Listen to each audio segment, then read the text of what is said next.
avec moi sur le plateau pour justement parler des raisons de la faillite de FTX. Rita Saint-Michel m'a rejoint. Alors Rita, tout d'abord, comment expliquer justement cette plateforme de crypto-monnaie et qu'est-ce qui s'est passé?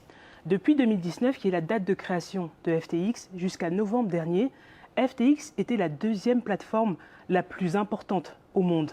Elle représentait 10% de part de marché, 32 milliards de dollars, vous l'avez dit tantôt. Seulement, en novembre dernier, au début du mois, des soupçons sur la solvabilité de FTX ont vu le jour. Donc ça sur sa capacité à payer ses dettes.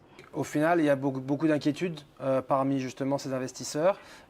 Un conseil peut-être si quelqu'un a investi en crypto-monnaie et se dit très inquiet là? Alors, il ne faut pas remettre en cause la crypto-monnaie en elle-même, parce que le protocole de Bitcoin, qui garantit la sécurité des échanges de devises numériques en ligne, continue à s'appliquer. En revanche, pour nous, clients et même investisseurs, il faut faire attention à ne pas centraliser notre argent numérique auprès d'un seul acteur. Il faut plutôt recourir à des méthodes comme des portefeuilles numériques, parce que le monde des crypto-monnaies, ce petit monde, reste encore très peu réglementé à ce jour.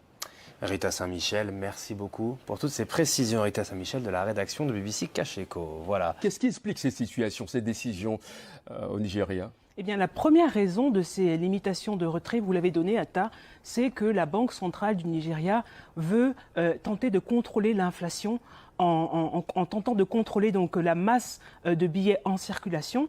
Seulement, les économistes au Nigeria eux-mêmes ont des doutes, puisqu'ils estiment que la masse de billets ne représente que 6% de la masse monétaire totale.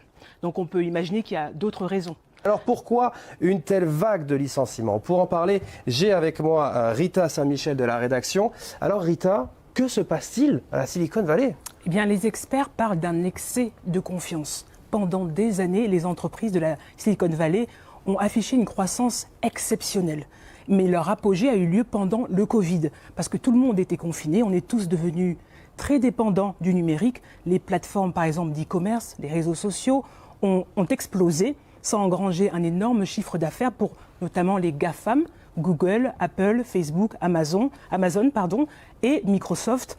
Et ces entreprises-là, pourquoi est-ce qu'on parle d'excès de confiance? Parce qu'elles se sont dit, le monde post-Covid sera digital, il sera 100% numérique. Donc ils ont recruté, embauché du personnel avec excès. L'inflation mondiale est également une deuxième cause, parce que qui dit inflation dit hausse du prix de l'énergie. Or, ces entreprises-là, spécialisées dans le numérique, la technologie, elles sont énergivores. Pour en parler, Rita Saint-Michel vient de me rejoindre sur ce plateau.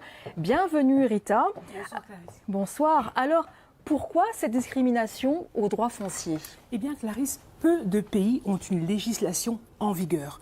Dans plus de 30 pays sur le continent africain, les femmes n'ont pas les mêmes droits de posséder des terres ou bien d'en hériter que les hommes. Voilà, c'est déjà la fin donc, de ce journal. Merci de nous avoir suivis, notamment au Niger, sur Sarah Ounia TV, où vous soyez. Très bonne soirée à toutes et à tous. Au revoir.